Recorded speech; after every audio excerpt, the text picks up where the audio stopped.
Hi everyone, I thought we might read chapter 2 of Called to Galilee, which is book 4 in my Bible Adventurers series. So all of these books are available now on Amazon, and you can actually pick up Road to Bethlehem or Return to Bethlehem from Koorong or any of your preferred book vendors online.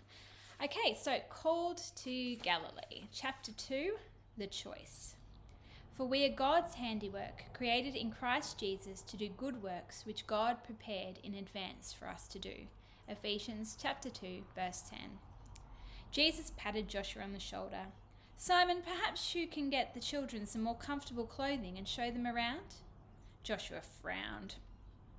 The clothes people wore in Bible times were scratchy and stiff. His pajamas were much more comfortable. But if Jesus wanted him to wear the scratchy clothes, he would.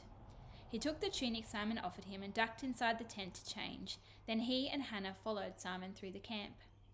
People sat in groups of 20 or 30 on the hill. Others fished on the lake shore. Why there's so many people? Joshua asked. They've come to see Jesus. Is Mary here? Said Hannah. I miss her. She always knows what to do. Lazarus and his sisters are in Bethany, said Simon. Not that Mary, Joshua corrected. Jesus' mummy. We met her before when we travelled back in time. Simon's eyes went wide. Back in time? His voice came out like he was choking. Hannah slipped her hand into Simon's and looked up at him with a small smile. Don't worry, Simon. It's all right. We always get home in the end. Simon's eyes were still bulging. As they walked through the camp, Joshua's thoughts returned to Hannah's remark. We always get home. Yes, they always had gone home, but that was when it was Christmas, a Christmas miracle. But it wasn't Christmas now. What if that changes things? What if time works differently and Mummy and Daddy are worried about us? What if we're stuck here? What if... Josh, look! Hannah called. What? There are kids here. They're playing tips. I didn't know kids followed Jesus.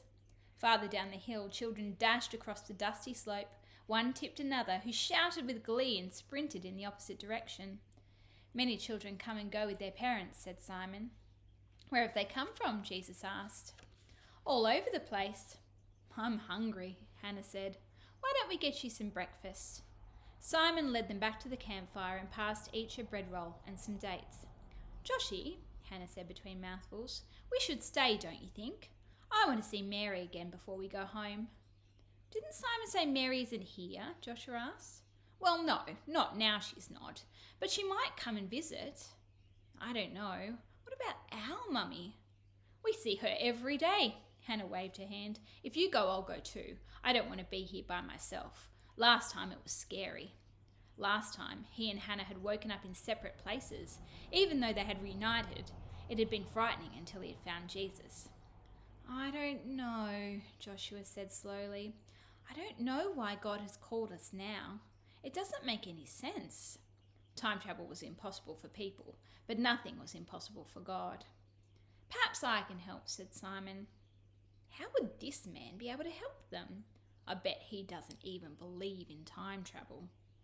Simon stared off into the distance with a faraway gaze. When Jesus called me, I was fishing with my brother, he said. Jesus came right up to the edge of the lake and called out, Come follow me, and I will make you fishers of men. We know, Joshua said. Simon raised his eyebrows. What happened next? Hannah asked.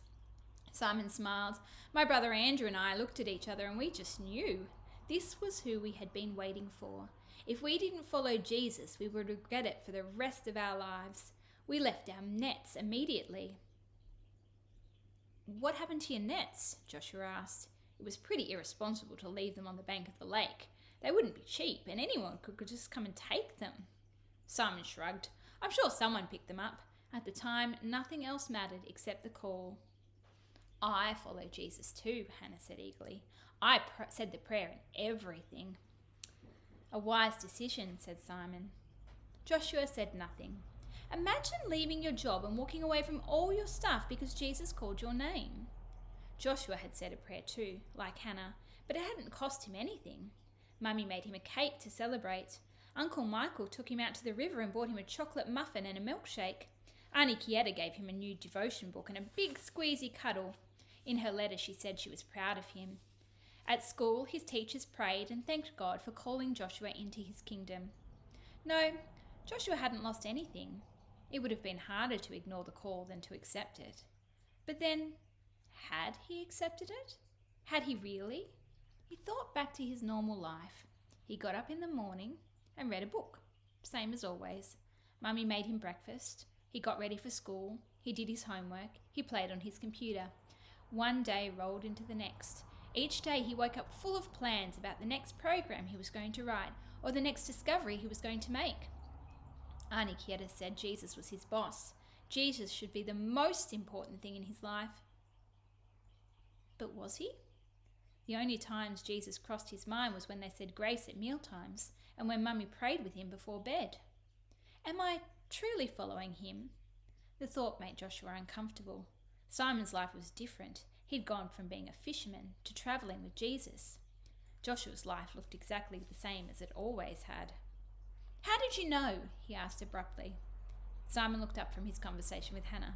How did I know what? How did you know it was right to leave everything and follow Jesus? Simon thought about the question. Joshua appreciated that. Too many people answered with the first thing that came to their minds. Jesus made me feel peace, which was something I'd never felt before, said Simon.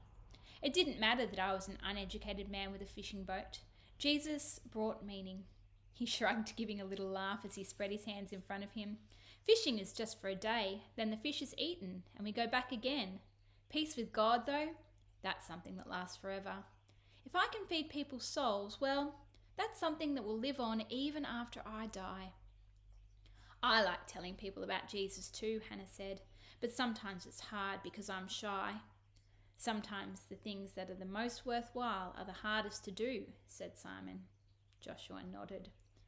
What are we going to do now? Hannah asked, looking between the two of them. That's up to you, said Simon. Jesus plans to retreat from the crowds to a quiet place this afternoon. You can come with us or you can ask Jesus to send you home. Joshua wanted to go home. That would be so much easier. Still, Mummy always said life wasn't meant to be easy. Perhaps the hard things really were worth the most.